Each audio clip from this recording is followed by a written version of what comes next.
So it seems like every year or so, about this time, it's February, I get one of these things. They're just wiring hell. I can't describe. Literally, the last time I had this, I did a post of one of these. It was on a F250, 2002. Actually, it was F350, with injector issues. So today, after, God, I don't know now. Let me see.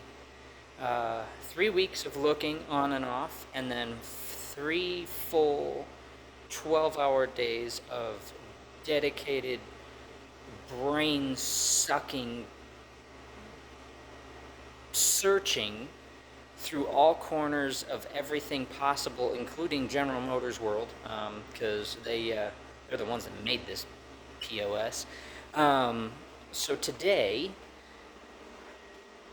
I finally discovered what was wrong with this truck that I have been attempting to fix for almost a month now.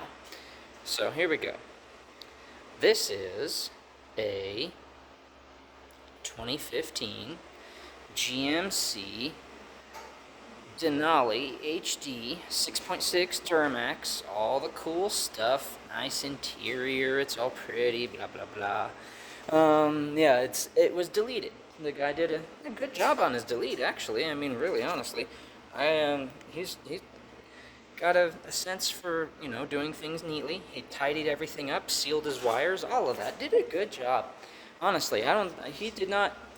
He didn't make a mistake. That's what I'm gonna sum this up as first. He did not make a mistake when he did his delete job. So, anyways, he brought it to me after having brought it to a different shop, and they tried a bunch of things trying to figure out. After he finished the delete, he was unable to start the truck and keep it running. It would start and then instantly shut off.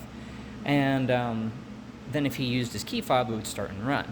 The reason that I'm kind of going into all this is because some of this is going to probably turn into a YouTube, just because I'm going to put this on a YouTube anything. I don't even know. Maybe I'll make my own personal channel for it, just so that if somebody else ever has to fight this fight, you know where to go looking. Because I'll have done it. After 40 hours, I will have done it. I've found it for you.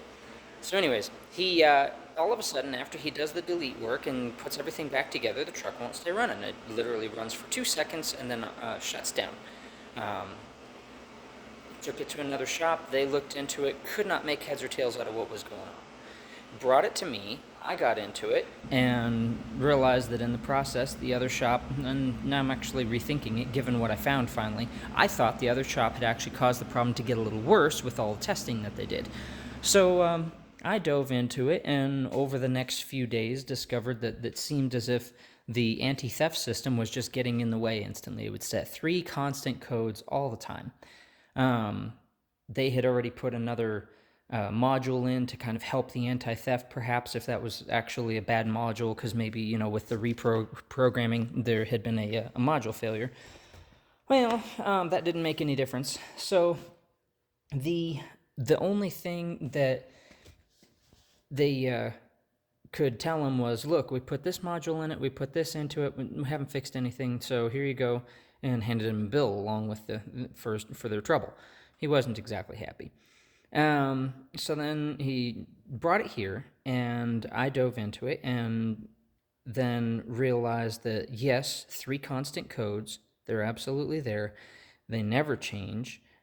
Checked between his old module, between his new module, and then dove into how General Motors does their wiring. Because in 2015, and this is one of the reasons I'm never going to work on one of these things again, or not ever, not going to work on one of these things again, I don't think, is because even though now I understand literally 98% of General Motors' networking system, there's 22 modules on this truck. They all talk to each other at some time or another, and at varying speeds.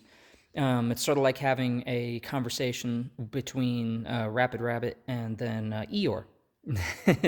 There's just literally, some of them go fast and some of them are just slow, and they only talk now and then. And I mean it. That's the way that GM has set it up. There's 5 wires worth of communication stuff in here. So I'm realizing that some of these networks just are working beautifully because my scan tool can work with every single module on the truck, but other things, the modules won't talk amongst themselves at all. It's like being the counselor at a dysfunctional family. Everyone wants to talk to you and tell you what's wrong with the other guy, but nobody actually wants to talk to the sibling. I mean, gosh, damn. And quite honestly, I was starting to really reach the end of my understanding of things, and then came across one network that was talking amongst half of its number, but the other half weren't getting any communication. So I dove into that. I started on that first thing this morning, actually. It's now like, 7:30, maybe 7:40. Started on that first thing this morning, and this is the result. After taking apart literally the entirety inside of the truck, as you can see, yeah, there's no steering wheel. There's also no instrument display. There's no any of that. All of that is scattered around in parts and pieces around the shop. And there's the steering wheel. There's the instrument panel. Hi. More parts and pieces. Oh yeah, and then the back of the truck is just plumb full. The rear doors are plumb full. Anyways, after having dug around through all of it, I came across this. This is the problem. This section of wire right here goes through that hole right up there and goes out to the front of the truck. All this here are the connectors for the fuse box, the big fuse box outside. They call it a power distribution center. So, what I discovered was that on the General Motors what they call the GM LAN, which is all green wires. Every one of them is a solid light green wire. The GM LAN was talking to everything on the driver's side of the truck and almost nothing on the passenger side of the truck. Now, funny thing is, the body control module, which is what actually controls all the things in the body and also controls the anti-theft for the truck, by the way, too, is located on the driver's side, but it's attached to the passenger side network over there. Go figure. GM. I mean, seriously. It's 2015. I'm thinking they were realizing that maybe GM had some kind of a realization that it was going to be 2020 soon, and so they're like, hey, we'll get a head start on all the screw-up that's going to be happening in the world. Let's go ahead and do this shit. So anyways, they went ahead and put the body control module over here while it was attached to that network side over there. As I pulled all this apart, there is a section of the loom here which had just this little bitty hole right here. But underneath it, there'd be a lot of bare wires that you can sort of see poking up, little bits of copper. You should never see that. And this thing was actually plugged right down on top of that peg right there. It was sitting on top of it because when this wiring harness was installed from the factory, they didn't make sure to line everything up correctly and put the wiring harness down square. It got twisted to one side or another. I don't know exactly, but it got moved around. And then what ended up happening is when that post worried its way through all the wires, it did this.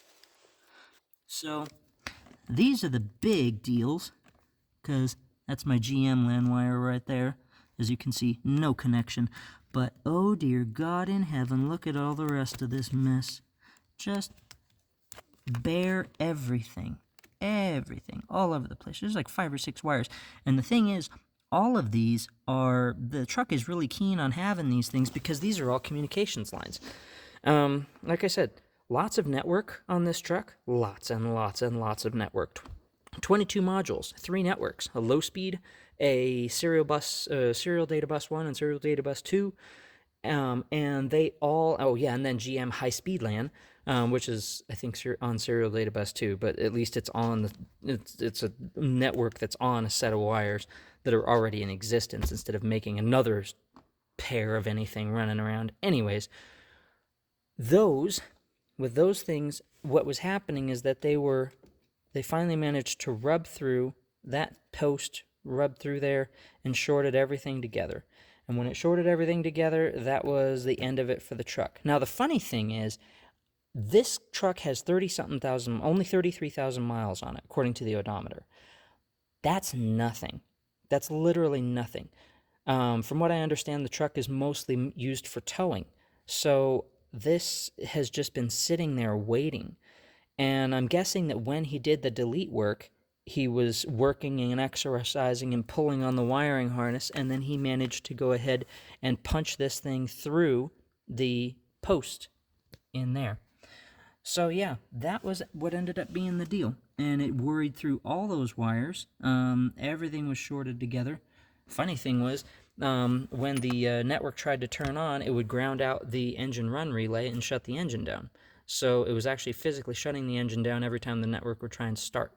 It was something else. So yeah, that was my that's been my whole. Let me see. I really dug into it heavy on Friday, even Thursday and a half, Friday, Monday, now Tuesday evening, and hopefully I'll have it put together before I go home. I have a lot of wire fixing to do, and I haven't had dinner. So, well, actually, I haven't even had lunch, for God's sake. I'm gonna go do that.